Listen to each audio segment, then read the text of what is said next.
Det är tisdag 30 september. Fokus ligger på amerikansk budget, fredsförslag och världens näst största notering i år med mera. Varmt välkomna till Börsfrukost.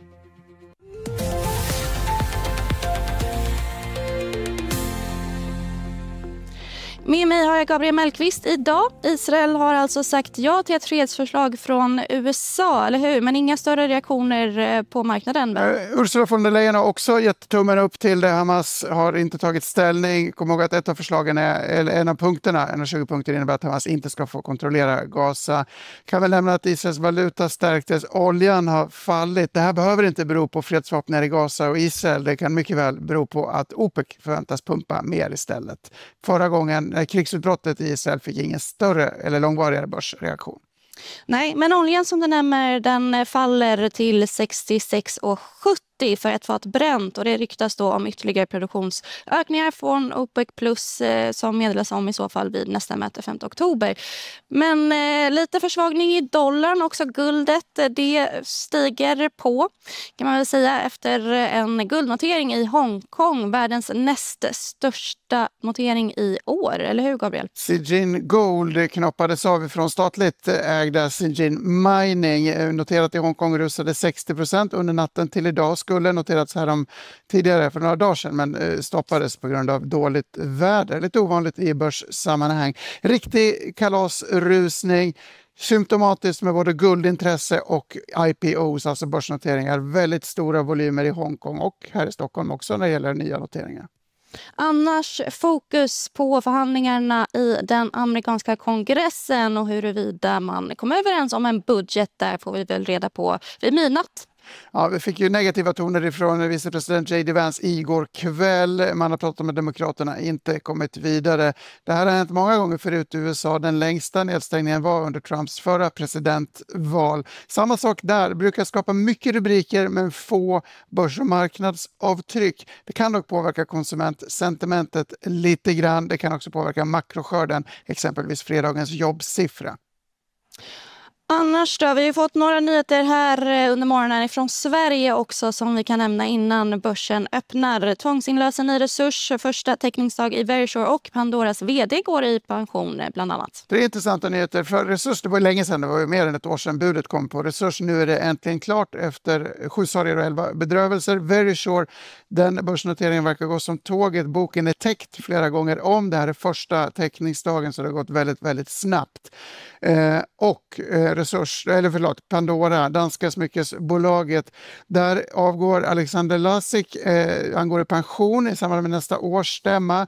Han har varit vd för bolaget i 7 år. Kursen har gått ganska svagt i år får vi tillägga. Han ser att den är ner 30-35% i år. Å andra sidan kan han summera 200% uppgång om jag inte missminner mig under sin vd-tid. Kanske ändå det läge för ett vd-skifte. Berta de Pablos Barbier som tar över, en spanjorska med gedigen erfarenhet från bland annat Moet-gruppen. Så spännande nytt kapitel. Många gillar Pandora just nu, inklusive vi på EFN som har satt köp på aktien. Så är det. Peter Hedlund har ju köpstämplat Pandora och den analysen kan man läsa på vår sajt efn.se. Om man får skjuta in en konsumtionsrelaterad nyhet så har brittiska ASOS, alltså online-modehandlaren, vinstvarnat på tisdagen. Intäkterna kommer inte att möta förväntningarna. Det här beror på svag konsumentefterfrågan och man räknar med lite lägre vinst än förmodat. Ja, mycket spännande. Apropå det så har vi fått en rad makrosiffror idag. Bland annat kinesiskt inköpschefsindex för industrin som steg från 49,4 till 49,8. Men det är ett par olika index där, eller hur? Förvirrande från Kina. Det kommer 2 olika PMI-varianter. Den andra heter Rating Dogs. Där har vi en tjänste-PMI på 52,9 vilket är lite starkare än väntat. Man kan läsa in lite blandade signaler men min tolkning är att man överlag får en försiktigt positiv konjunkturbild av PMI-skörden som sen fortsätter ifrån. Ändå försiktigt positiv från Kina. Dags att titta till börsen alldeles strax. Det ser ut att bli en försiktig öppning här. Resurs ser ut att stiga 14,5% i inledningen. Ja, inte så konstigt. Det här är ju ett bud som blir av till slut, och då ska väl kursen leta sig tillbaka till budkursen. Apropå bud som har haft problem kan vi väl nämna Integrum, där 5 styrelseledamöter hoppat av efter budfadäsen, där blivande ordföranden och storägaren knappade in fel kontonummer i samband med det budet. Så det här är nog en lättnad för många. Förstås kul med både bud och noteringar som går bra. Och Rexo också ser ut att rusa ungefär lika mycket som Resurs. Och Rexo är väl egentligen dagens största rökare, skulle jag säga, efter att man fått besked om ett amerikanskt miljonstöd. Man tilldelas $8 miljoner av den amerikanska myndigheten för att stödja något som heter OX390. Det här är ett nasalt, alltså en nässpray för att hjälpa vid överdoser. Opioidproblematiken är som bekant väldigt, väldigt stor i USA. Det är intressant för lilla och hårt prövade Orexo som länge kämpat i motvind att man nu får med sig amerikanska myndigheter och Big Pharma, stora hälsovårdsbolag, för att utveckla den här lösningen. Jag tror att det här är en vändning efter en mörk tid för Orexo och en väldigt, väldigt intressant utveckling. Väldigt intressant utveckling. Är det någonting annat du lägger märke till här i öppningen? Att börshumöret inte är så värst glatt.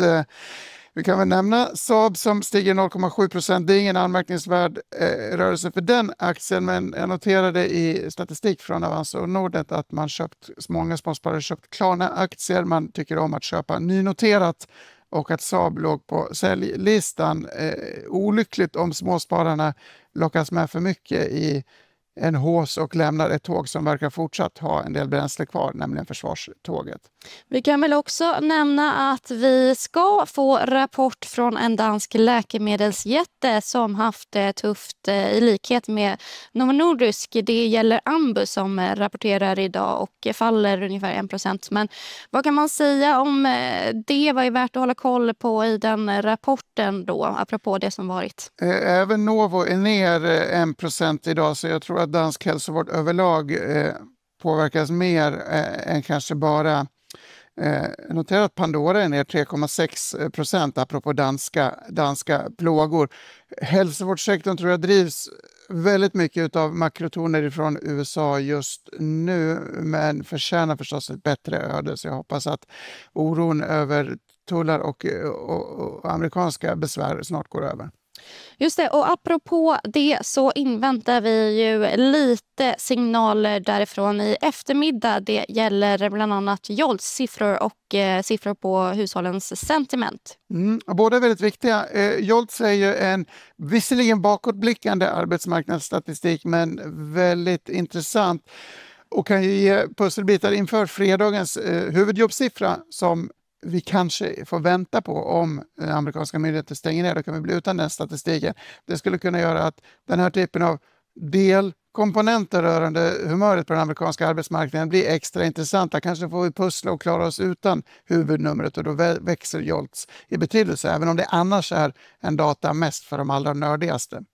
Annars har vi också fått lite mer positiva signaler från svenskt håll faktiskt också under morgonen som jag vill flika in. Detaljhandel i Sverige lyfter i alla fall sett till sällanköp framförallt då. 7,9% i årstakt. Dagligvaruhandel lite måttligare uppgång med 0,6% jämfört med i fjol. Det låter väl bra? Det låter bra. Vi kan väl nämna tysk inflation. Vi fick fransk inflation nyss. Vi får tysk inflation strax. Det är väl dagens huvudnummer på makrosidan här i Europa.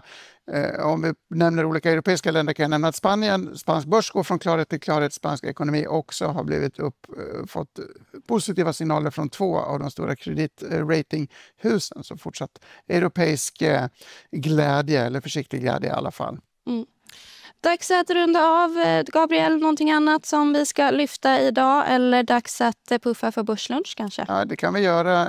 Vi kommer att fokusera lite grann på krediter och makroekonomi. Katarina Ponsbach-Karlsson från Lannebo och Louis Landeman från Danske Bank kommer att prata skuldsättning, men också den fortsatt väldigt heta temperaturen på kreditmarknaden. Den är minst lika varm som börsen.